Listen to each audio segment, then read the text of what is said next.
ছটায় কুয়াশা ভেজা মৃদু আলো ভাসানীয় বাস ঢুকলো সিলেটে। সারা রাতের পথ চলার ক্লান্ত ঢাকা থামতেই ছেড়ে স্বস্তির নিঃশ্বাস ফেললো সবাই। সারা রাত 12টা পর্যন্ত হই হুল্লোড়ে মুখর ছিল বাসের ভেতর, হাসি ঠাট্টা, গান বাজনা, বন্ধুদের খুনসুটি আর মেয়েদের ক্রমাগত সেলফির ঝলকে। তারপর রাত বাড়তে শিক্ষার্থীদের উদ্যত চাঞ্চল্যতার প্রদীপ নিভে যায়, একে একে শুয়ে পড়ে ভারী মাথাগুলো। ঘুম এসে ধরা দেয় ক্লান্ত চোখের পাতায়। জানলার কাছে কপাল ঠেকিয়ে আবার কেউ সিটে আছোয়া হয়ে আছে। ঘুমে কাঁধ হয়ে কাঁদতেই তাদের রাতের বাকি পথ। ভোরের ঠান্ডা হাওয়ায় বাস থেকে নেমে আর মোড়া ভেঙে সবাই। শহর কখনো পুরো জেগে ওঠেনি, কিন্তু ক্ষুধায় বেশ আগে আগে জেগেছে। একটি খাবারের হোটেলে ঢুকে পড়ে শিক্ষক শিক্ষার্থীরা। ভেতরে খাবারের ঘ্রাণে মম করছে চারপাশ। ডান পাশের একটা টেবিলে বসেছে কায়রা, জিহাদ, দীপ্তি আর দীপ্তির বয়ফ্রেন্ড প্রান্ত। একটা জায়গায় থিতু হয়ে বসতেই কায়রা ফোন বের করে দুই ভাইকে একটি মেসেজ পাঠিয়ে দেয়, কারণ বড় মুখ করে বলে এসেছে ঘন্টায় ঘন্টায় খবর দেবে। যদিও সত্যি সত্যি তা সম্ভব না, তবু রাতে বাসে ঘুমানোর আগে আর ভোরে পৌঁছে সে জানিয়ে দিয়ে গিয়েছিল। দায়িত্বপুত্রা তার ভাবনায় মিশে আছে, জানে তার দুই ভাই চিন্তা করবে তাকে নিয়ে। ভাইদের ছাড়া এখানে এভাবে একা শহরের বাইরে একা কোথাও যায়নি। এসেছে যখন তার ভাইয়ের চিন্তায় রাখতে চায় না সে, তাই নিজে আপডেট দেওয়ার কোনো গাফিলতি করবে না।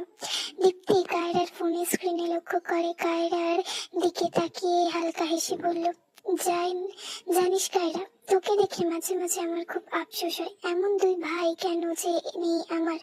কায়রা আলতো হেসে বলল, বাবা মাকে তো জ্ঞান হওয়ার পর আর পাইনি। বাবা মার দায়িত্ব ওরাই পালন করেছে, তাই ছোট থেকে আমার ভাইদের আমার সব। এই ভালোবাসার ভাগ হবে না, not with anyone at all. কায়রার কণ্ঠে ছিল কেবল ভাই বোনদের অভ্যস্ত এক ভালোবাসার দৃঢ়তা। জিহাদ পাশ থেকে বলল, সত্যি কপাল করে দুই ভাই পেয়েছিস। কায়রা মৃদু মাথা নাড়ল। তারপর জিহাদ প্রশ্ন ছুড়ে দিল সবার উদ্দেশ্যে, তা তোরা খাবে কি? প্রান্ত হাত মুঠো করে টেবিলে ঢুকলো হালকা করে, তারপর বলল, ডাল পরোটা নেওয়া যাক। সকাল সকাল ভাত খেতে ইচ্ছে করছে না। দীপ্তি সায় দিল না সে কথায়, আমিও তো হেভি কিছু খাবো না সকালে, পরোটাই ঠিক আছে। কায়রা নিচেও তাল মিলিয়ে বলল, আমিও ওই পরোটার দলে, যা তাড়াতাড়ি আন গিয়ে। জিয়াদ উঠে গেল সবার জন্য পরোটা আনতে। টেবিলের অপর পাশে দীপ্তি আর প্রান্ত ব্যস্ত হলো নিজেদের আলাপ পরিচয়িতায়।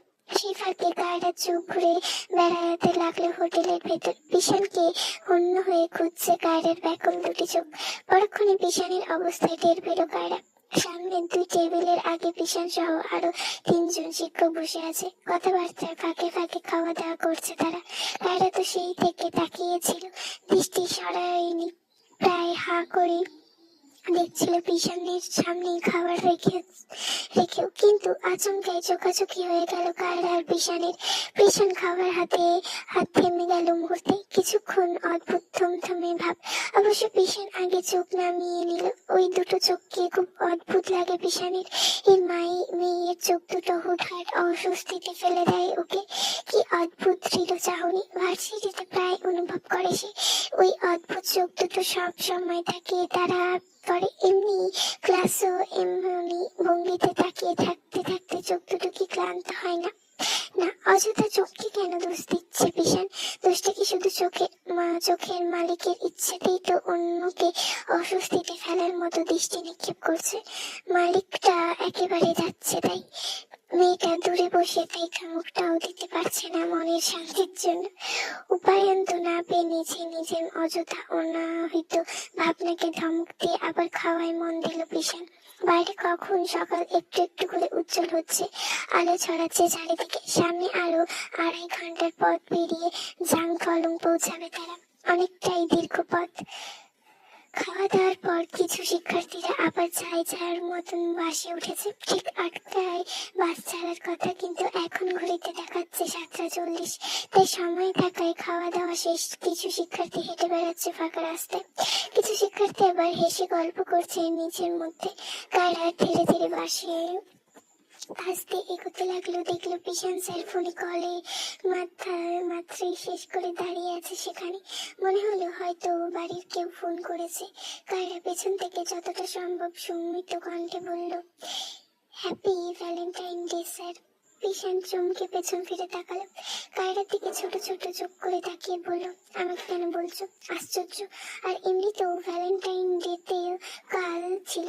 কায়রা বোকা বোকা হেসে বলে, এমনি বললাম স্যার, আমি ডেকে ডেকে সবাইকে উইশ করছি, বন্ধুদেরও সবাইকে। পিশান ছোট ছোট চোখে তীক্ষ্ণ দৃষ্টি নিয়ে কায়রাকে অবলক্ষণ করলো। পিশান বেশ বুঝতে পারছে তাকে এসব বলার কারণ, তাই কায়রাকে জব্দ করতে পেছন দিকে ইশারা করে বললাম, সবাইকে? আচ্ছা তাহলে যাও, ওই যে টিচাররা দাঁড়িয়ে আছে ওখানে, তাদেরকেও বলে এসো। কায়রা এবার থতমত খেয়ে গেল, পেছনে তাকালো। পিশান ইশারা অনুযায়ী সেখানে দুজন টিচার কথা বলছে নিজেদের মধ্যে। আবার সামনে ফিরে পিশানের দিকে তাকিয়ে অসহায় চোখে বলল, না মানে ওনাদেরকে কেন বলবো? পিশান এবার খানিকটা জোর করে বলল, আমাকে কেন বুঝি না ভেবেছো, স্টুপিড। কায়রা ধরা খেয়ে খানিকটা নিয়ে যায়। মনে মনে ভাবলো, এই পিশান স্যারটা কঠিন চালাক, ঠিক কৌশলে ঘোল খাইয়ে খেয়ে ছেড়েছে ওকে। ঠোঁট নেড়ে কিছু বলার আগে পিশান ধমক দিয়ে বলল, যাও নিজের সিটে গিয়ে বসো। কায়রা খানিকটা কেঁপে উঠে চোখ ঘিটে ফেললো পিশানের ধমক শুনে। চোখ খুলে মৃদু কণ্ঠ নিয়ে বলল, আপনি আমাকে কলেজে শাসন করেন, ঠিক আছে মানছি, কিন্তু ঘুরতে এসে কেন ধমকাচ্ছেন? This is not fair.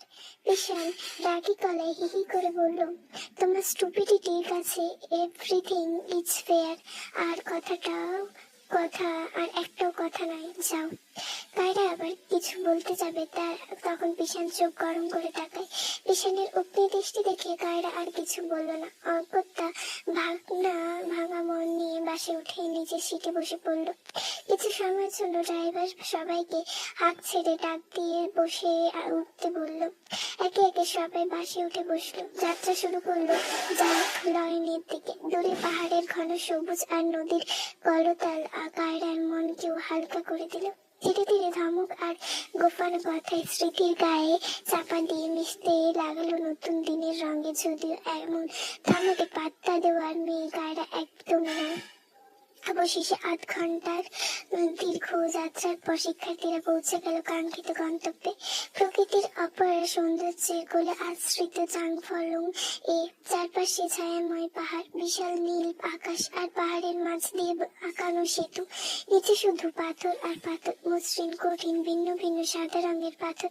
সবাই মুহূর্তের জন্য স্থির হয়ে দাঁড়ালো। চোখের সামনে বিস্তৃত এই দৃশ্যকে মন ভরে খুঁজে নিত।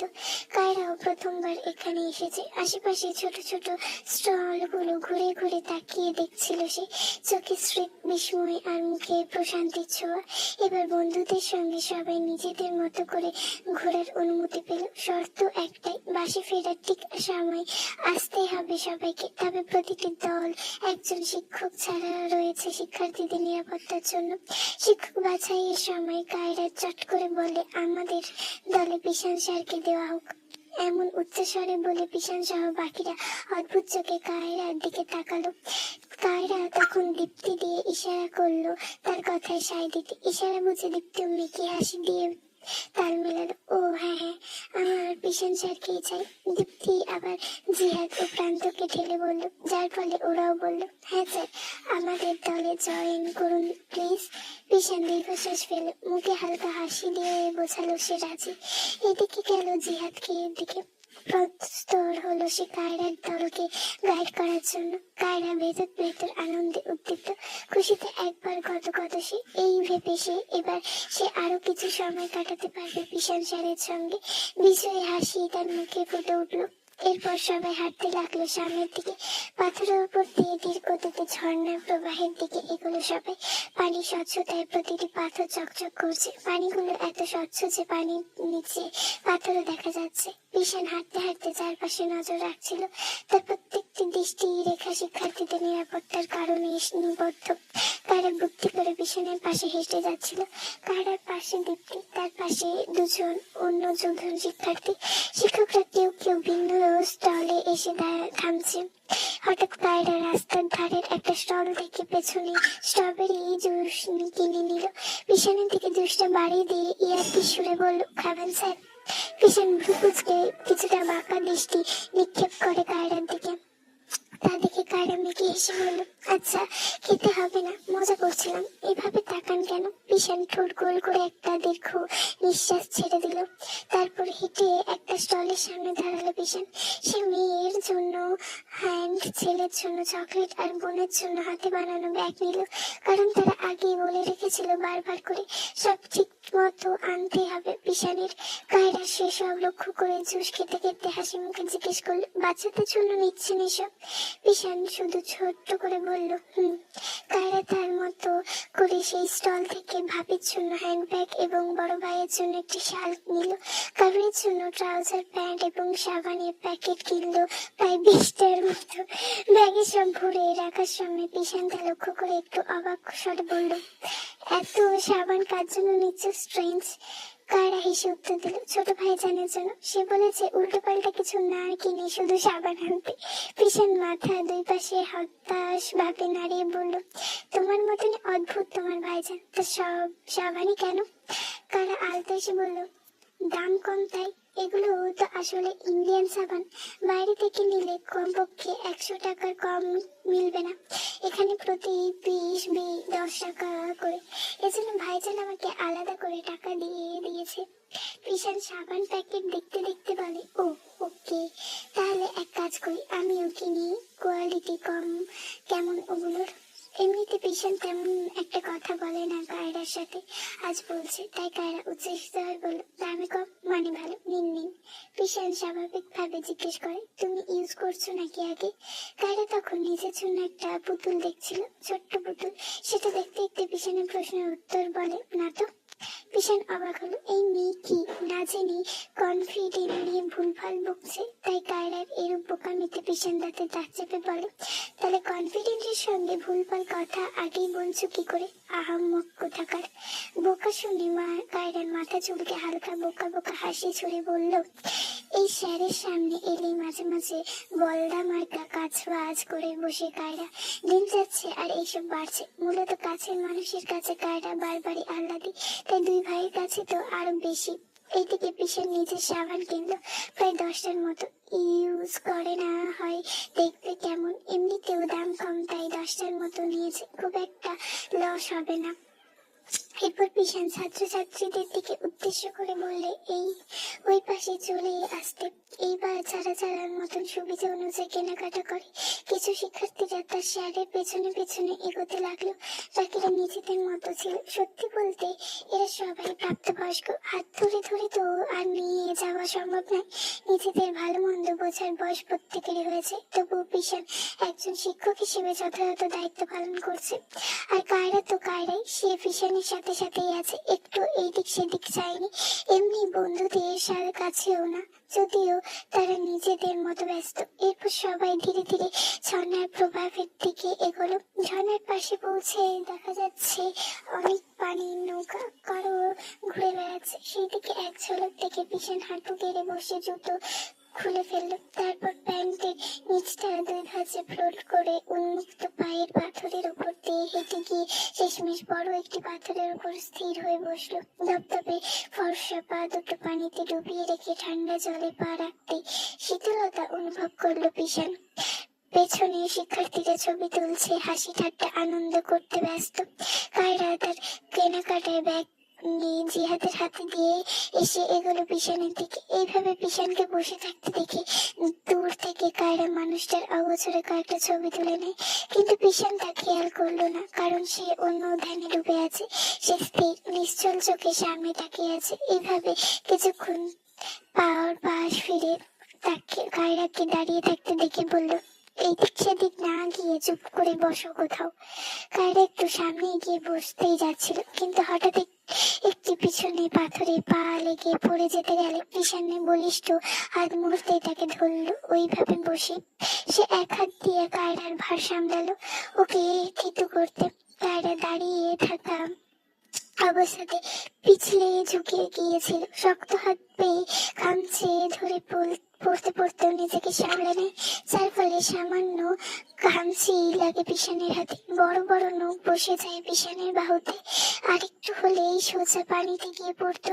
পরক্ষণে পিছন হাত ছেড়ে দিয়ে রাগি চোখে তাকিয়ে ধমকে বলে, আল্লাহ, একটু যদি শেষ দিত তোমায়, আরেকটু হলে নিচে পড়ে গিয়ে পাথরের মাথা লাগতে মাথা ফেটে যেত। আসলে কায়রা নিজেই ভয় পেয়ে গেছে এমন কাণ্ডে।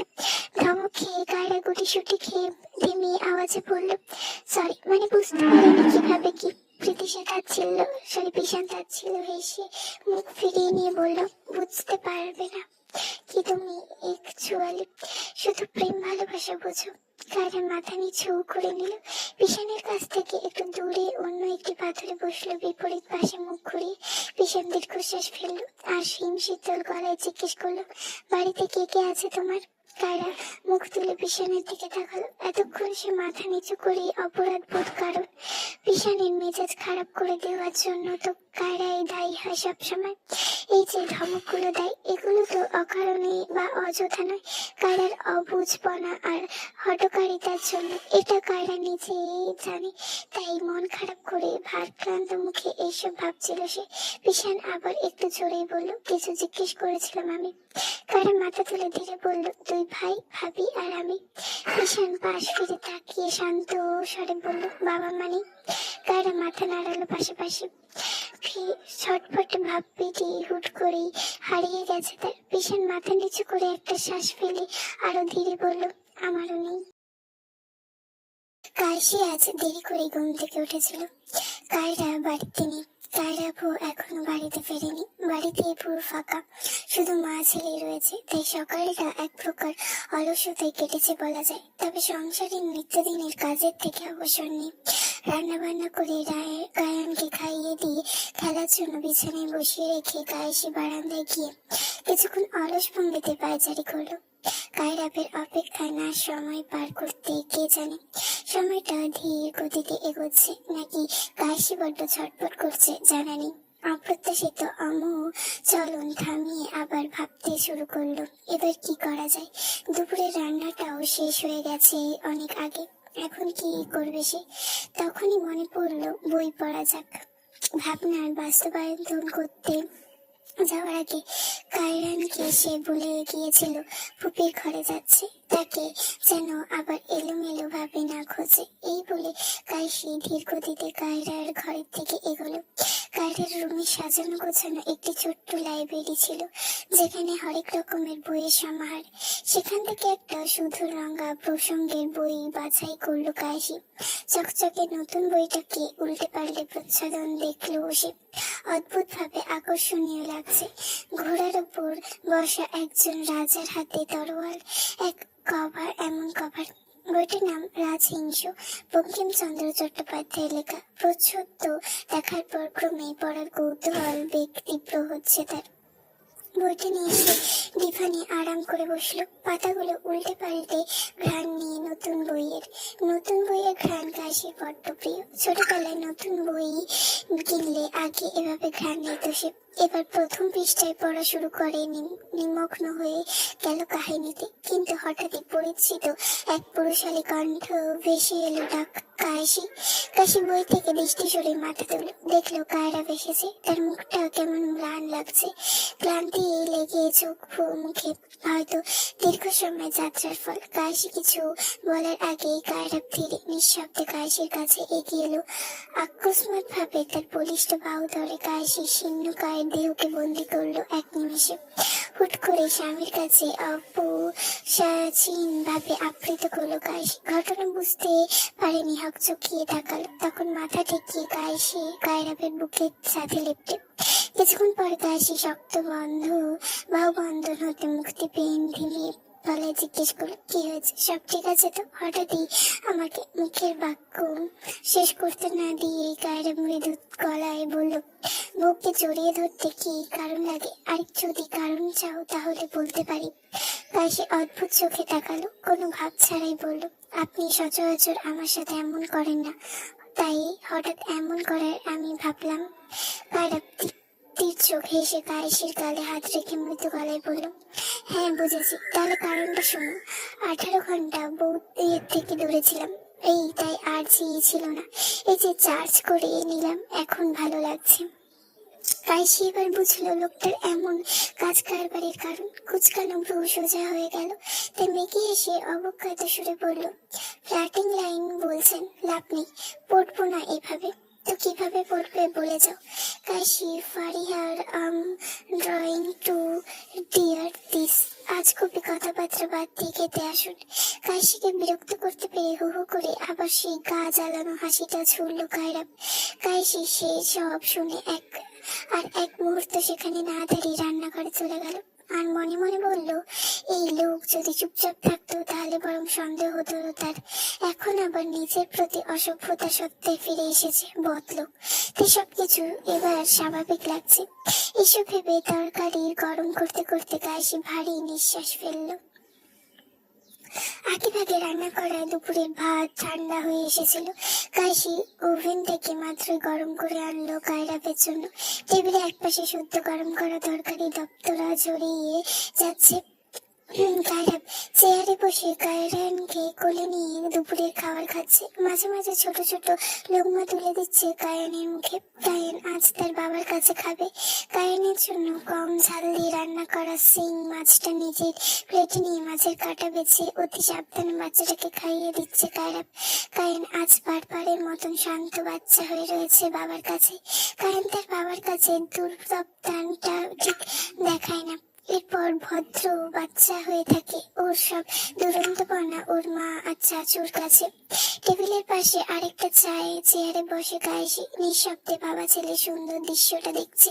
তার চোখে এক প্রকার দীপ্তি। এই সংসার ছোট ছোট মুহূর্তগুলো তার জীবনে বড় প্রাপ্তি মনে হয়। দুপুর করে বিকেল নেমেছে অনেক আগেই। ড্রয়িং রুমের বড় জানলার ফাঁক দিয়ে ঢুকে পড়া আলো টেবিলের উপর পড়ছে। হঠাৎ কায়রাব খাওয়া থামিয়ে কায়েসির দিকে এক পলক তাকালো। তার দৃষ্টিতে কি ছিল বোঝা গেল না। চোখ না সরিয়ে নরম কণ্ঠে জিজ্ঞেস করে, কায়েসি, তুমি চাইলে তোমার বিজনেসটা আবার শুরু করতে পারো। হঠাৎ এমন কথায় বলায় কায়েসির কথাটা ধরতে একটু দেরি হলো। তাই ভ্রু কুঁচকে প্রশ্ন করলো, কিসের বিজনেস? কায়রাব কায়ানের মুখে শেষ লোকমাটা দিয়ে স্থির গলায় বলল, বিয়ের আগে যে অনলাইন বিজনেস করতে তার কথা বলছি, ওই যে অর্নামেন্ট ড্রেস যেসব। কাশি চোখের বিস্ময় রেখা দৃঢ় হলো। সে কায়রাবের দিকে তাকিয়ে বলল, হঠাৎ এই কথা কেন বলছেন? কায়রাব গলায় শান্ত ভাব বজায় রেখে বলল, হঠাৎই মাথায় এলো বাসায় বেশিরভাগ সময় একাই থাকো, কাজের জন্য থাকলে সময়টা ভালো কাটবে, একাকিত্ব কমবে। আর তুমি তো আত্মনির্ভরশীল ছিলে সবসময়। নারীদের আত্মনির্ভরশীল হওয়া খারাপ না। কাশির কণ্ঠে মৃদু হতাশার সাথে বলল, এখন আর এসব করে কি হবে? তারা মুচকি হেসে তাকালো তার দিকে। তারপরে হেসে বলল, কেন, শুধু সংসারই করতে আগ্রহী তুমি? অবশ্য তাতেও আমার কোনো আপত্তি নেই, তোমার কথা ভেবেই বলেছি। এখন তুমি যা ভালো বোঝো। কাশি কিছুক্ষণ চুপ করে রইল। তারপর ভেবে আস্তে করে বলল, সংসার তো করছি, কিন্তু সত্যি বলতে কি সময়ে আসলে কাটতে চাই না। রান্না ছাড়া আমি কোনো কাজে খুঁজে পাই না। বাকি সব তো চাচি আমায় করে দিয়ে যায়। সেই তো সারাদিন শুয়ে বসে থাকা ভালো লাগে না। আপনি ঠিকই বলেছেন, তাহলে আবার শুরু করবো না হয়? কায়রাব মৃদু গলায় বলে, বললাম তো সবই তোমার ইচ্ছে, যদি তুমি চাও তো করবে। কাশির চোখে তখন হালকা উজ্জ্বলতা দেখা দিল। আসলে কাজের মধ্যে নিজেকে ব্যস্ত রাখা যায়, সারাদিন এভাবে বসে থাকার মানেই হয় না। বিয়ের আগে কাশি কত কাজ করতো, ওর ভালো লাগতো সেভাবে। কিন্তু এই বাড়িতে আসার পর সব পরিবর্তন হয়েছে। কাশি জীবনধারা ও ভাবনা থেকে বেরিয়ে কায়রাবের দিকে তাকে কাশি উচ্ছ্বসিত হয়ে বলল, তাহলে শুরু করাই যাক, কিন্তু তার আগে একটা কাজ করতে হবে। আমার বাড়িতে দুটো লোহার টাঙ্গান আছে, গয়না বানানোর অনেক সরঞ্জাম রাখা ছিল ওটাতে। ওইগুলো আনিয়ে দিলে শুরু করতে পারবো। কায়রাব সম্মতি দিয়ে বলল, আচ্ছা, লোক পাঠিয়ে আনিয়ে দেবো। তারপর একটু থেমে ঠান্ডা গলায় বলল, তবে একটা কথা। কায়েসি জিজ্ঞেস করে, কি? কায়রাব হাতে ধরিয়ে নেয়। তারপর শীতল দৃষ্টিতে কায়েসির দিকে তাকিয়ে বলে, যা করবে ঘরে বসেই করার চেষ্টা করবে। আমি ব্যক্তিগতভাবে পছন্দ করি না আমার বউ বাইরে কাজ ফাজ করুক। কাশি থমকে গেল এমন কথায়। চোখের বিস্ময়ে এলেও মুখে প্রতিবাদ করলো না। আসলে প্রতিবাদের মানেই হলো না। অথচ অযথা সময়ে অন্যরকম ভাবে থাকলে কাশি নিশ্চিত নারীবাদীদের ন্যায় মুখের ওপর কথা শোনাতো, আর দু চারটে ভাষণ দিত নারী স্বাধীনতা নিয়ে। মস্তিষ্ক তাকে ভাবালো কোনোভাবেই কি কায়রাপ তাকে ঘরবন্দি করতে চাইছে, কিংবা তার নারী স্বাধীনতা লঙ্ঘন করছে। এসব অযাচিত ভাবনা যেন কায়েসির মুখ প্রকাশ পাচ্ছিল। 4.5 বছরের সংসারে কায়েসি নীরবতা দেখে কায়রাপ পড়ে ফেললো ওকে। এতক্ষণে কায়রাপের হুঁশ এলো কি বলে ফেলেছে তা ভেবে। মাথায় আসে কথাটা মুখে বলেছে কায়রাপ। চরম বোকামি। কায়রাপ নিজের ভুল বুঝতে পেরে আনমনে দু চারটে গালি দিল নিজেকে। কায়রাপ আবারও ধীরে সুস্থে নিজেই বলল, হয়তো তুমি ভাবতে পারো যে কেমন ব্যাকডেটেড কথাবার্তা। আধুনিক যুগে নারীরা শুধু ঘরে থাকার জন্য না, তাদের স্বাধীনতা আছে, বাইরে কাজ করার অধিকার আছে, ব্লা ব্লা। আই নো, আমি জানি এসব, কিন্তু আমার কথা একটাই, যখন আমি আমার বউয়ের সব ধরনের চাহিদা পূরণ করতে সমর্থ, তখন তার বাইরে গিয়ে কাজ করাটা এক্সপ্রেসিয়েশন করতে পারছি না। এই বিষয়ে এক্সট্রিমলি সরি কাশি, আমায় ভুল বোঝো না তুমি। কাশি বুঝলো কায়রাপ কথাটা ভুল নয়, তাই ধীরে মাথা নেড়ে বলল, বুঝেছি। আমিও যে খুব আপডেট মেয়ে এমন না। আগে উপার্জন করতাম প্রয়োজন ছিল বলে, আমাকে দেখার কেউ ছিল না, নিজের দায়িত্ব নিজেকেই নিতে হতো স্বাভাবিকভাবে। কিন্তু জানেন, আমার একটা ফ্যান্টাসি ছিল যে বিয়ের পর আর এইসব করবো না, আর 5টা সাধারণ নারীর মতো ঘরটা আমি সামলাবো, বাইরে আমার স্বামী। কারণ আমার চাহিদা এতটা বেশি নয় যে স্বামীর অল্প উপার্জনে হবে না। আর সেই দিন থেকে আপনার রোজগার মাশাআল্লাহ অনেক ভালো, আর আলহামদুলিল্লাহ আমি ভালো আছি এতে। কায়রাপ প্রসন্ন হলো কায়েসের প্রতিটা কথায়। তার মুখে তখন তৃপ্তির ছায়া স্পষ্ট। কায়রাপ ভীষণভাবে সন্তুষ্ট হলো তার বউয়ের কথা শুনে। এইদিকে কায়রাপ ভেবেছিল তার কথায় ভুল না বুঝেছে কায়েসি, তবুও সে নিশ্চিত হতে চাইল। তোমার অনলাইন বিজনেস বাইরে তো যেতে হবে না, তাই না?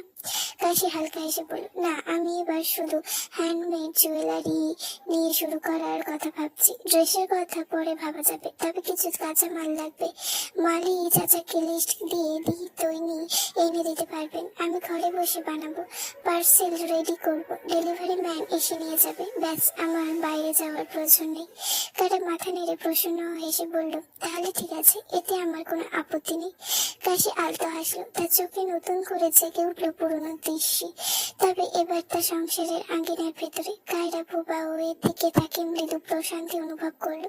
সে ভেবেছিল ভুল বোঝাবুঝি হবে, কিন্তু কাশি যেন দিন দিন আরো পরিণত হতে উঠছে। সংসার, মায়া, ভালোবাসা আবরণে দুজন মানুষ ধীরে ধীরে একে অপরকে বুঝতে শিখেছে, নিজ নিজ সীমা, স্বপ্ন আর সমবোঝতার ভেতর দিয়ে। বিকেলের আলোয় ক্রমে ফিকে হয়ে আছে। খাওয়া শেষ, টেবিলে থালা বাসন নিয়ে যায় কায়রাপ ছেলেকে নিয়ে বউয়ের পিছু পিছু যায়, তাদের মাঝখানে সে সুন্দর বোঝাপড়া তৈরি হলো। সেটা ভেবেই শান্তি শান্তি লাগছে কায়রাপের। মনটা ভালো হলো গেল কাশির শুভেচ্ছক দিক থেকে। কাশি বেশি নিয়ে বাসন ধুতে ধুতে স্বাভাবিক প্রশ্ন করে বসলো, আচ্ছা, আপনি কি খুব প্রসেসিভ ধরনের হাজবেন্ড, মানে রেড ফ্ল্যাগ টাইপ আর কি? এমন প্রশ্নে কায়রাপ চকিয়ে যায়। বললো, এমন কেন মনে হলো তোমার? কাশি নিজের 2 কান ঝাঁকিয়ে বলল, এমনি। আসলে আপনি চাইছেন না আপনার বউ বাইরে কাজ করুক, এমনটা তো এই টাইপের লোকেরাই বলে। আমার মন হলো আর কি। কায়রাপ মৃদু কথা বলল, আমি পজেসিভ না রেড ফ্ল্যাগ সেসব কথা তো জানি না, তবে এটা ঠিক, আমি চাই না তুমি বাইরে কাজ করো, আর সেই ছুতোয় কেউ তোমাকে দেখুক, কারণ আমার স্ত্রীর বাইরে কেউ দেখবে এটা আমার সহ্য হবে না। কাশি, অ্যাকচুয়ালি আমার ভাবতেই রাগ লাগে, জানি এটা হয়তো যুক্তির ভাষা ঠিক শোনাবে না, তবুও তোমাকে শুধু আমার চোখ দুটোই দেখবে। আমার ব্যক্তিগত মানুষটার সৌন্দর্যটুকু অন্য কারোর দৃষ্টিতে ধরা দেবে, সেটা আমার মেনে নিতে পারবো না। এতে আমি রেড ফ্ল্যাগ টাইপ পুরুষ হলে তাই সই। কায়রাপের কথায় কাশি চুপ করে তাকিয়ে রইল অদ্ভুত দৃষ্টিতে। কায়রাপের প্রতিটা কথাগুলো বুঝতে পারলো তার এই ভেতর যেমন গম্ভীর টান আছে, তেমনি এক অদৃশ্য খাঁচায় ইঙ্গিত। ভালোবাসা কারোর ক্ষেত্রে মুক্ত আকাশ, আবার কারোর দৃষ্টি সযত্নে রাখা সোনার খাঁচা। তবে হ্যাঁ, ভালো থাকাটাই আসল, সে খাঁচার হোক কিংবা মুক্ত আকাশ। বিকেলে আলোয় ধীরে ধীরে ম্লান হয়ে আসছে। সারাদিন রোদের নিচে দাঁড়িয়ে একটা বিল্ডিং এর দেওয়াল তোলার কাজ করছে কাবি। শরীরের হাড়গুলো আন্দোলন করে কান্তির কথা বলছে। মালিক পক্ষ থেকে খাবারের অফার করলেও কাবির দলের কেউ নেয় না। সে খাবার খরচ মজুরিতে যোগ করা হয়। তাছাড়া কাবিরের দলে প্রায় সবাই বিয়ে শাদীর হওয়ার খাওয়া দাওয়া নিয়ে সামান্য সমস্যা নেই। তাই মনে মনে কাবির ঠিক করেছিল বাসায় ফিরে গা ধুয়ে একটু রান্না সেরে ভাত খেয়ে টান টান করে একটা আরামের ঘুম দেবে। যেমন ভাবা তেমন কাজ। বাড়ি ফিরে খাওয়া দাওয়া করে যেই না বিছানায় যাবে তার আগে দরজায় খটখট আওয়াজ কর্ণগোচর হলো কাবিরের।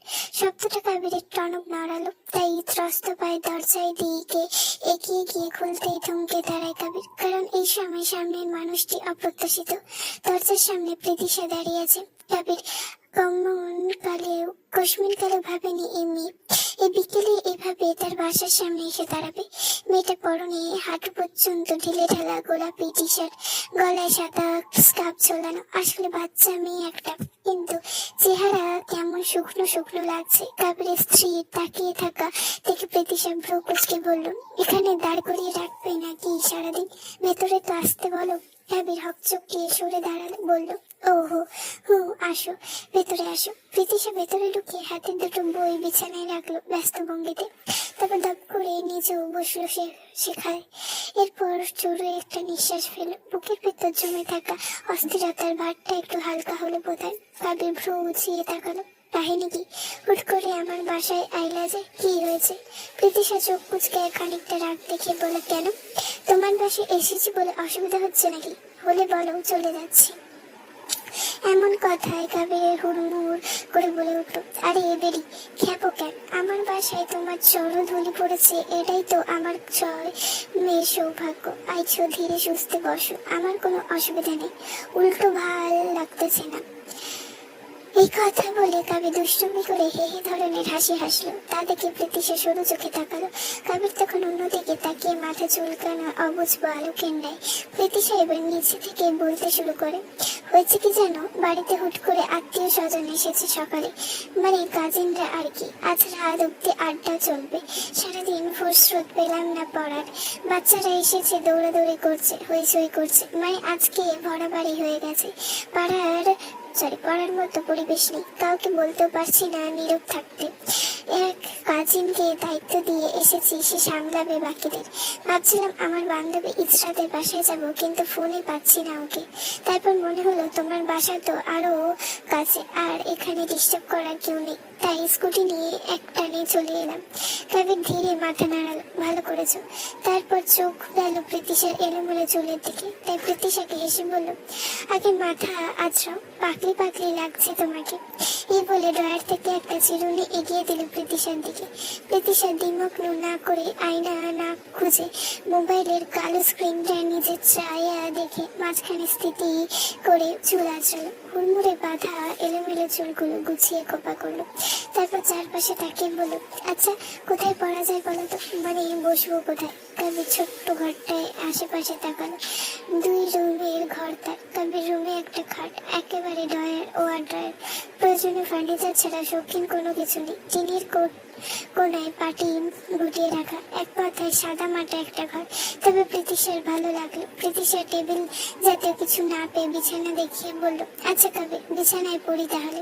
কাবির ঠোঁট কামড়ে ভাবুক স্বরে বলল, সমস্যা না হইলে পড়ো, কিন্তু বেশিক্ষণ পড়তে পারবে না। বিছানায় ছুঁইকা পড়তে পড়তে ঘাড় ব্যথা করবো।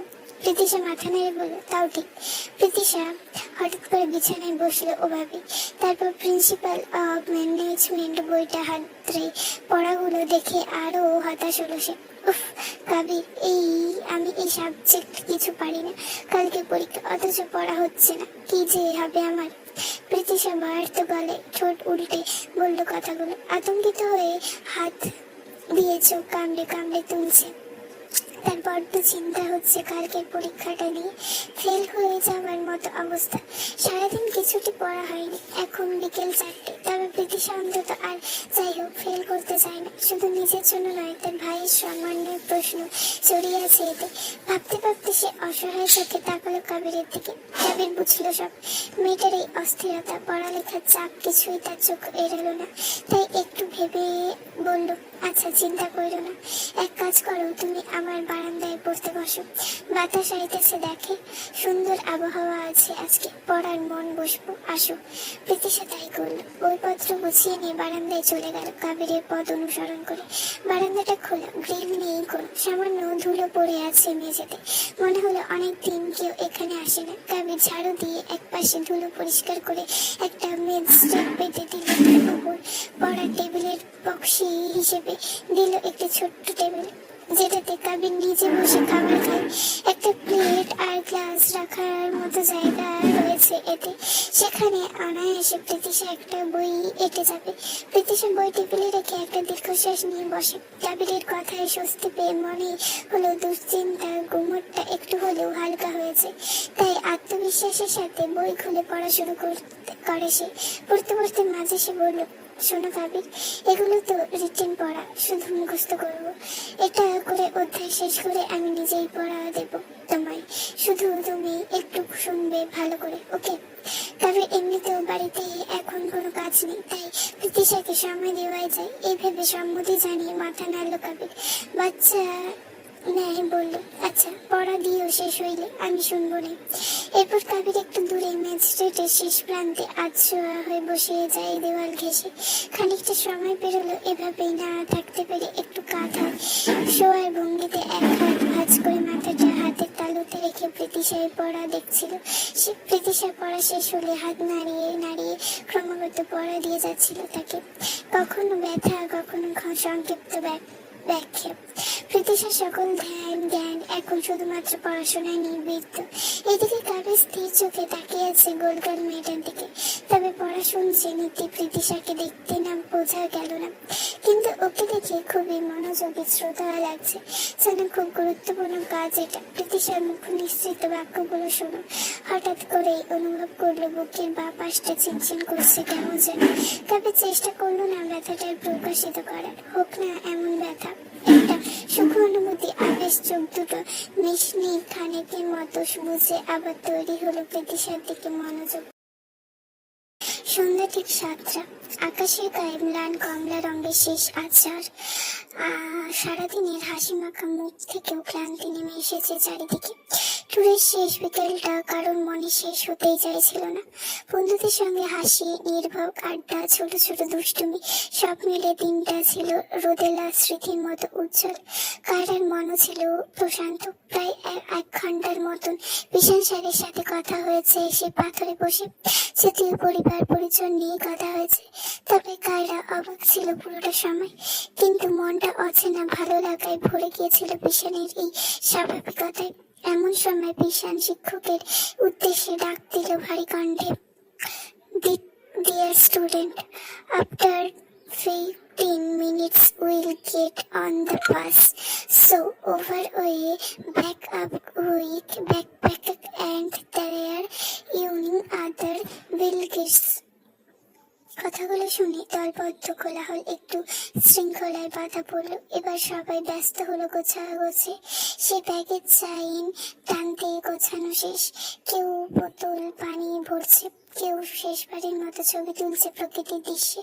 দুটো বাস মেন রোডে দাঁড়িয়ে হেডলাইনগুলো সন্ধ্যার অন্ধকারে ঠেলে রাখার চেষ্টা করছে। কারা নিজের ব্যাগ গুছিয়ে রওনা দিল বাসের উদ্দেশ্যে। হাঁটতে হাঁটতে তার গলায় স্কার্ফটা বাতাসে একটু দুলে উঠছিল। ঠিক তখনই জিহাদ জেগে উঠল। কারা, সব নিয়েছিস তো ঠিকভাবে? কিছু ফেলে যাস না তো আবার? দীপ্তিও নিজের ব্যাগ দেখতে দেখতে সাই দিল, হ্যাঁ ভালো করে চেক কর। কারা হেসে বলল, সব নিয়েছি, আর তোদের দাঁড়িয়ে থাকতে হবে না আমার জন্য, তোরা এগিয়ে তো থাক, আমি একটা স্ট্রবেরি জুস নিয়ে আসছি, যেতে যেতে খাবো। সে জিহাদ হেসে হাত নেড়ে বলল, আচ্ছা তাড়াতাড়ি আয়। কারা নিজের ভাইয়ের নিজের আপডেট মেসেজ জানিয়ে দৌড়ে সামনের দোকান থেকে একটা স্ট্রবেরি জুস নিল। ছোট্ট কাচের বোতলটা হাতে নিয়ে সে হাঁটতে শুরু করলো বাসের দিকে। সে জানতো না শকুনি দুই চোখ জোড়া তাকে বেশ কিছুক্ষণ ধরে অনুসরণ করছে। দুটি ছেলে বাইক নিয়ে রাস্তার পাশে দাঁড়িয়েছিল। কে আর পেছন পেছন ধীরে ধীরে বাইক নিয়ে আসছিল। তাদের গতিতে ছিল হিসেবে স্থিরতা। এবার তাদের উদ্দেশ্য সাধনের উপযুক্ত সময় এসেছে। আশেপাশে একজন কম, পেছনে বসা ছেলেটি এক হাতে গ্লাভস পরেছিল, হাতে ধরা একটি কাঁচের শিশি। ভেতরে তরল পদার্থ টকবক করছে, দহন শক্তি বহন করে। হঠাৎ হাইড্রোক্লোরিক অ্যাসিড এটি, যা তারা পরিকল্পিত ভাবে এনেছে। ছেলেটা চারপাশে একবার দ্রুত চোখ বুলিয়ে চঞ্চল বাইক থেকে সামান্য ঝুঁকে পড়লো। বাস থেকে কায়রার মাঝে দূরত্ব তখন খুব বেশি নয়। জিহাদ তৃপ্তিরা অনেকটাই সামনে, পিছানো এগিয়ে গিয়েছে। কায়রা ঝুঁকে পড়েছিল নিজের লুজ স্টিক করবে বলে। ঠিক তখনই ছেলেটি শিশির ভেতরে তরলে ছুড়ে দিল কায়রার দিকে। তারপর সর্বোচ্চ বেগে বাইক নিয়ে ছুটে গেল। লোকচক্ষুর আড়ালে কায়রা বসে উঠে পড়তো, কিন্তু তার আগে ঘটলো এই আকাঙ্ক্ষিত পরিণতি। সবকিছু ঘটলো এক নিমিষে, চোখের পলকে। যদিও কায়রার মুখ বরাবর লক্ষ্য ছিল তাদের, কিন্তু সে ঝুঁকে পড়ায় তরলটি গিয়ে পড়লো তার পিঠে। তরলটা গায়ে পড়ার পর প্রথম কয়েক সেকেন্ড সে বুঝতে পারেনি কি হয়েছে। তারপর হঠাৎ একটা ছিন্ন ভিন্ন করে দেওয়া শব্দ ফুটে বেরোলো তার বুকের ভেতর থেকে। এটা শুধু চিৎকার ছিল না, ওটা ছিল আতঙ্ক, যন্ত্রণা আর অবিশ্বাসের একত্র বিস্ফোরণ। পর মুহূর্তে তার কণ্ঠ থেকে উঠে এলো অমানসিক চিৎকার। তার কণ্ঠ এক লৌহময় ভেঙে গেল, গলা ফেটে বেরোতে লাগলো তীক্ষ্ণ কর্কশ মেয়েলি আর্তনাদ। হাতের ব্যাগ ছিটকে পড়ে গেল রাস্তায়। তার পিঠের চামড়া মুহূর্তে জ্বলে উঠলো, জামা কুকড়ে গেল। তীব্র দাহে শরীর কেঁপে উঠল। শব্দটা এত তীব্র ছিল যে আশেপাশে কথাবার্তা, সড়কের গাড়ির হর্ন, মানুষের ডাকাক সব স্তব্ধ হয়ে গেল। সময় নিজেও থমকে দাঁড়ালো সেই আওয়াজে। তার চিৎকার ছিল হঠাৎ করে গলা কেটে ফেলা মুরগির মতন ছটফটানি। প্রতিটি নিঃশব্দে যন্ত্রণা অনুভূত হচ্ছে, আর প্রতিটা শব্দ বেরোচ্ছে ছিন্ন গলার ভেতর দিয়ে। সে চিৎকার করছিল শুধু ব্যথায় নয়, ভয়, অপমানে, অসহায়তায়। কণ্ঠস্বর ধীরে ধীরে কর্কশ হয়ে উঠছিল, তবু থামিয়েছিল না। মনে হচ্ছিল তার চিৎকার আকাশ জুড়ে উপরে উঠেছে। শেষ থেকে শব্দটা ভেঙে ভেঙে যাচ্ছিল, পূর্ণ আর্তনাদ, আর বেরোচ্ছে না, শুধু কাপা ছিন্ন শ্বাসের শব্দ তীক্ষ্ণ হচ্ছিল ক্রমে। তারপর এক সময় সে ভয়ঙ্কর চিৎকার হঠাৎ থেমে যায়, আর সেই থেমে যাওয়া চারপাশে নীরবতার চেয়েও ভয়ঙ্কর হয়ে যায়। আকস্মিক গণবিরোধী চিৎকার। ইলেকট্রিক তারে বসে থাকা পাখিরা হুড় হুড় করে উড়ে গেল ডানা ঝাপটাতে ঝাপটাতে। পাশের ভেতর থেকে সবাই ছুটে বেরিয়ে এলো। জিহাদ আর তৃপ্তি পেছনে তাকিয়ে জমে গেল। কায়রার আত্মচিৎকারের পিছন ঘুরে তাকাতেই দেখলো কায়রা রাস্তায় লুটিয়ে ছটফট করছে। ঠিক তখনই নিয়তির মর্মনতা আরো একবার ঝাঁপিয়ে পড়লো। মরার ওপর খাড়া ঘা হয়ে গর্জন তুলে একটি চলন্ত বা ট্রাক ছুটে এলো অপ্রতিভের ভাবে। তার চোখের পলকে কায়রার বাম পায়ের হাঁটুর উপর দিয়ে চলে গেল উচ্চ বেগে। কায়রার পা থেকে রক্ত বর্ষণ হল, রাস্তা জুড়ে ছড়িয়ে পড়লো আতঙ্ক, আর আকাশে ঝোঁক বুঝে ছিঁড়ে ওঠা চিৎকার মিলিয়ে এলো এক গভীর স্তব্ধ শূন্যতায়। এইসব ঘটনাগুলো যেন প্রকল্পিত ছিল।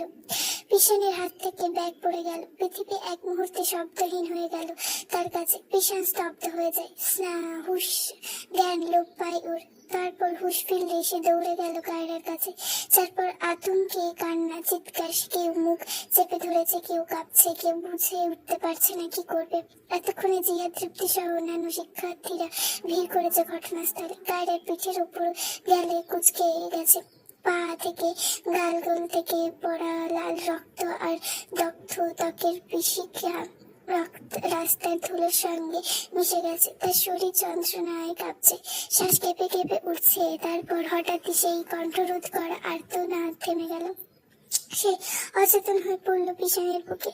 পিছন তার দুই হাত আগলে ধরে বার কয়েক কায়রার গালে চাপড় দিয়ে ডাকলো।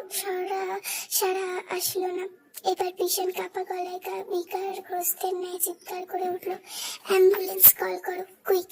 সন্ধ্যায় আকাশ তখন সম্পূর্ণ অন্ধকার ঢেকে গেছে। দিনের সব হাসি, সব উচ্ছ্বাস মূর্তি ছাই হয়ে উড়ে গেল বাতাসে। শুধু রাস্তায় পড়ে রইল এক নিষ্ঠুর ঘটনার দগদগে দাগ, আর কয়েকজন তরুণ হৃদয়ে ভেঙে পড়া চেহারা। তারা স্বচক্ষে সাক্ষী হলো এই হৃদয় বিদারক ঘটনায়। হাসপাতালের কেবিনে নীরবতা বিরাজমান। সিলেট এম.এ.জি. ওয়াসমানী মেডিকেল কলেজে হাসপাতালে কায়রা ভর্তি। কেবিনের বাইরে বিশাল আর আমিনুল সাহেব বসে আছে। তৃপ্তি আর জাহিদ একটু দূরে দাঁড়িয়ে আছে, কিন্তু মনোযোগ পুরোটা ইমার্জেন্সি ওয়ার্ডের দরজার যেখানে কায়রা রয়েছে। এরই মাঝে প্রধান শিক্ষক নির্দেশ দিয়েছেন বাকি শিক্ষার্থীদের যথাসময়ে ফিরিয়ে আনার জন্য। কায়রার দুই ভাইকেও জানানো হয়েছে সম্পূর্ণ ঘটনা। তারা ইতিমধ্যে ইমার্জেন্সি ফ্লাইটে আসছে সিলেটের পথে।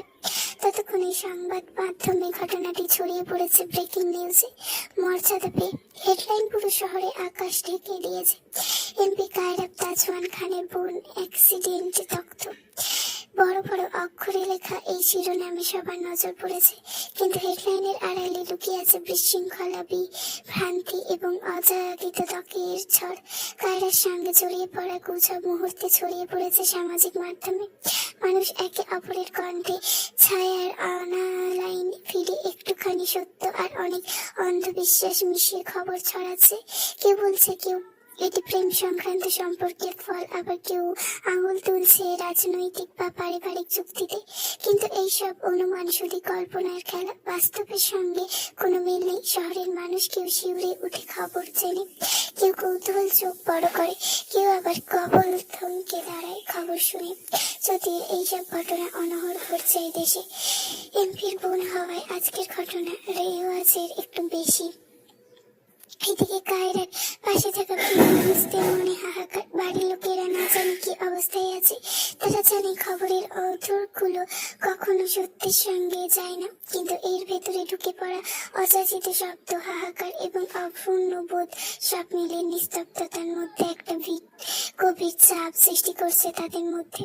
এইদিকে দীপ্তি হু হু করে কাঁদছে, জিহাদ তার কাঁধে হাত রেখে সন্তর্পণে, আর ধীরে ধীরে শান্ত করার চেষ্টা করে মেয়েটাকে। ভীষণ হাসপাতালের কেবিনের বাইরে চেয়ারে বসে আছে আনিমুল স্যারের সাথে। দুই হাত মুঠো করে চোখ বন্ধ করে সে ঝুঁকে আছে। চোখ বন্ধ হলে চোখের ভেতরে আগের ঘটনা ভেসে উঠছে। পিছনের শার্টে এখনো রক্ত লেগে। পিছনকে দেখলে বোঝা যাচ্ছে না এখন ওর ভেতরে কি পরিমাণ ঝড় বইছে। হয়তো কয়েক ঘন্টা আগে স্বাভাবিক কথোপকথন হলো দুজনের। নিয়মিত নির্মলতা, সময়, নিষ্ঠুরতা সবকিছু এক মুহূর্তে বিপর্যয় এনে দিল। পিছন নিজেকে মনে মনে দোষারোপ করছে, যেহেতু সব শিক্ষার্থী তার তত্ত্বাবধানে ছিল, কায়রাও তার তত্ত্বাবধানেই ছিল, তাই এর দোষও তার, এর দয়াও তার। সবকিছু আমার দোষ। মনের মধ্যে বারবার গর্জন হচ্ছে। এই শব্দগুলো হাসপাতালের ঘটি কাটা 3 ঘন্টা অতিক্রম করছে। এর মধ্যে আগমন করেছে কায়রাব ও কাবেরী। দুই ভাই একসাথে হিংস্র ভাবে পা ফেলে এসেছে। তাদের চোখ মুখ লাল, রক্তে ভেজা। কায়রাব জিবাহের দিকে তাকিয়ে জিজ্ঞেস করে, কোন ওয়ার্ডে নেওয়া হয়েছে কায়রাকে? জিহাদ হাত বাড়িয়ে সামনের ওয়ার্ডের দিকে ইশারা করলো। কায়রাব ধীরে ধীরে এগিয়ে গিয়ে দরজায় হাত রাখলো এবং অবশেষে নিচে বসে পড়লো ধাপ করে। কাবের মানসিকতার দিক থেকে কায়রাবের চেয়ে অনেকটাই শক্তিশালী। ওর সহ্য ক্ষমতা 1000 গুণ বেশি। তাই এই ঘটনায় কায়রাব দুর্বল হলেও কাবের শক্ত থাকবে। কিন্তু কষ্টের মাত্রা কেউ কারোর চেয়ে কম নয়। কায়রাবের কণ্ঠে ঝরল এক মৃদু বিষণ্ণ আওয়াজ, আমার বোনটা বাঁচবে তো? ভীষণের টনক নড়ল। সেও আটকে ওঠে বাঁচার মরার প্রশ্নে। কায়রাবের কথায় কাবির আতঙ্কিত হয়ে তার দিকে ঘুরে দাঁড়ালো। ভাইজান চুপ করো, এসব কি কইতেছ? কায়রাবের ম্লান কণ্ঠে বলল, এজন্য তো আমি বোনটাকে চোখের আড়াল হতে দিতাম না। ওর এই ট্যুরে আসাতেই রাজি ছিলাম না। তোর কথাই আমি রাজি হয়েছিলাম কাবির। কাবির চমকে উঠে মলিন চোখে তাকায় বড় ভাইয়ের দিকে। মলিন স্বরে বলে, তুমি কি আমারে দোষারোপ করতেছো ভাইজান? কায়রা ফালকে তার ছিলের হাসি দিল। সব কষ্টের মাঝেও সে কিছুটা নির্লিপ্ত। বিশান তার দৃঢ় গলায় বলল, একে অপরকে অযথা দোষারোপ করা বন্ধ করুন। এই পরিস্থিতিতে ভেঙে না পড়ে যখন সহযোগ করার চেষ্টা করুন। জানি কঠিন, তবে এছাড়া আর কিছু করার নেই, শুধুমাত্র আল্লাহর কাছে দোয়া করা ছাড়া। কায়েরাবের চোখে শরীরে পিছনের দিকে তাকালো। সুদর্শন পুরুষটির গায়ের শার্টে রক্ত ভেজা। কায়েরাব অনুমান করে নিল কায়েরার রক্ত হয়তো, তাই অবাক হয়ে বলল, আপনি? পিছন দৃঢ় কণ্ঠে বলল, আমি পিছন কায়েরার শিক্ষক। কাবির তখন জিহাদ ও দীপ্তির দিকে এগিয়ে দাঁড়ালো। শীতল গলায় জিজ্ঞাসা করলো, তোমার কায়েরার বন্ধুটা ওর ঘটনার সময় কোথায় আছিলাম? দীপ্তি নিঃশ্বাস ফেলে বলল, আমরা একটু দূরে দাঁড়িয়েছিলাম, বাসের কাছে সড়কে। কায়েরা তখন জুস কিনতে গিয়েছিল, জুস হাতে আমাদের দিকে আসছিল, তখনই এই ঘটনা ঘটে। কাবির শীতল দৃষ্টি নিক্ষেপ করে ভারী গলায় বলল, যা যা দেখেছো এখন একে একে সব খুইলা কও, উইথ ডিটেলস। জিহাদ মুখ খুলল। দীপ্তি যা দেখেছে তার মতো করে কথা শুরু করলো। প্রতিটি কথা এক এক করে এক রহস্যময় জোট খুলছে, তবে অস্পষ্ট। তাদের চোখে মিশে যাচ্ছে ভয়ের সঙ্গে অশ্রু। দীর্ঘ 3 ঘন্টা অস্ত্র পাচারের পর জ্ঞান ফিরল কায়েরার। চোখ খুলে ধীরে ধীরে পৃথিবীর আলো দেখে চোখে ভরে, কিন্তু সে কথা বলতে পারছে না। এক ফোঁটা শব্দ নেই অচল ঠোঁটে, মুখে অক্সিজেন মাস্ক, হাতে ক্যানেল, বাম হাতে হাঁটুতে ব্যান্ডেজ। কয়েক ঘন্টার মধ্যে চটপটে শরীরটা শীর্ণ ও রুগ্ন লাগছে। যুদ্ধ করে রুহু তার শরীরে ফিরেছে, কিন্তু তার জীবনের চরম সত্য এখনো সে জানে না, জানানো হয়নি তাকে। কায়েরার হাঁটুর নিচ থেকে পা কর্তন করা হয়েছে ভাইয়ের সম্মতি নিয়ে। প্রথমে ডাক্তারের মুখে কায়েরার পায়ের ব্যাপারে শুনে দুজনেই স্তব্ধ হয়েছিল। ডাক্তার বলেছে পায়ের হাড় বেশি, যতটুকু ধ্বংস হয়েছে তাতে সেটি আর পুনর্গঠনযোগ্য নয়। মাংসপেশি, লিগামেন্ট ও নাড়ি অনেকটা ক্ষতিগ্রস্ত হওয়ার পায়ের কার্যকারিতা ফেরানো সম্ভব না। পায়ের রক্ত চলাচল স্থায়ীভাবে বন্ধ হয়ে গেছে এবং টিস্যু মরতে শুরু করেছে। এখন আবেগের উপর ভিত্তি করে পা রাখা সম্ভব হয় না। সেক্ষেত্রে পা না কেটে ফেললে কিডনি বা অন্যান্য অঙ্গ ক্ষতিগ্রস্ত হতে পারে, এতে জীবন হুমকিতে পড়তে পারে কায়েরার। এসব শুনে তারা মনকে বুঝিয়ে এই কঠিন সিদ্ধান্ত নিয়েছে। এছাড়া বোনকে বাঁচানো যেত না, না হলে অতিরিক্ত রক্তক্ষরণে মরে যাওয়ার সম্ভাবনা ছিল কায়েরার। কাবির আর কায়েরার 2 ভাই এখন নির্লিপ্ত, চোখের অশ্রু শুকিয়েছে তাদের। শুধু একটাই দোয়া, বোনকে বাঁচানোর। বোনের স্থির হয়ে বসেছিল কায়েরা, মাথায় হালকা ব্যথা দৌড়া খাচ্ছে। মনে মনে ভাবছে কিভাবে এই সত্যটা কায়েরার কাছে পৌঁছাবে। ওর আর্তনাদ, ওর আতঙ্ক কিভাবে সহ্য করবে তারা। চোখের অজান্তে ভয় আর অসহিষ্ণুতার যন্ত্রণা উকি দিচ্ছে। এইসব ভেবে না জানি মেয়েটা সত্যি মানতে কত যন্ত্রণা হয়। ভাই হয়ে সেই যন্ত্রণা অপশম করতে পারবে না, সম্ভব না। হাসপাতালের নীরবতা, কেবল ঘড়ির টিকটিক শব্দ ভেঙে যাচ্ছে। ডাক্তার অস্ত্রোপচার শেষে বাইরে এসে বলে গেলেন, পেশেন্ট আউট অফ ডেঞ্জার, একটু পর কেবিনে দেয়া হবে, 8 ঘন্টা পর থেকে দেখা করতে পারবেন, তবে একজন প্লিজ। 2 ভাই একসাথে স্বস্তির নিঃশ্বাস ফেল। পিছন এখনো যায়নি কোথাও। জিহাদ আর দীপ্তিকে আনিসুল স্যারের সাথে পাঠানো হয়েছে। কায়েরা নিঃশব্দে বসে আছে সেখানে। ভিতরে চিন্তা আর দুঃখের পাহাড় একটু কমলো। কায়েরাকে সত্যটা মানানোর জন্য প্রস্তুতি, ধৈর্য আর নিঃশব্দ ভালোবাসা, এই 3টাই এখন তাদের অস্ত্র। হাসপাতালে স্থায়ী নীরব, বাতাসে ভেসে আসা অজানা আশা আর অদ্ভুত শান্তি। কামির নিচে এক পাশে বসে আছে। সে ভাবছে সামনে যে কষ্টে মুহূর্ত আসবে তা ধীরে ধীরে মোকাবেলা করতে পারে। বোনের চোখে আর্তনাদ, সামলাতে হবে দুজনকে। শুধু এখন সময়ে পরে বলতে পারে কায়েরার হৃদয় কতটা শক্ত, আর কায়েরা এবং কাবির কতটা ধৈর্যবান নিজেদের বোনকে সামলাতে। তাছাড়া বোনের জীবনের চেয়ে ভবিষ্যতের চিন্তা গুরুত্বপূর্ণ নয় তাদের কাছে। ভবিষ্যতে যাই হোক না কেন, বোনকে সারা জীবন পালার সামর্থ্য তাদের 2 ভাইয়ের ঢের আছে। যদি ভালো লেগে থাকে তাহলে like, comment, share and subscribe. যদি কোনো ভুল ত্রুটি হয় ক্ষমাশূন্য দৃষ্টিতে দেখবেন, আর ভুল হলে সেটা আমাকে একটু ধরিয়ে দেওয়ার চেষ্টা করবেন। আর like, comment, share and subscribe please. তোমাদের এইটুকুনি ভালোবাসাই আমার দরকার।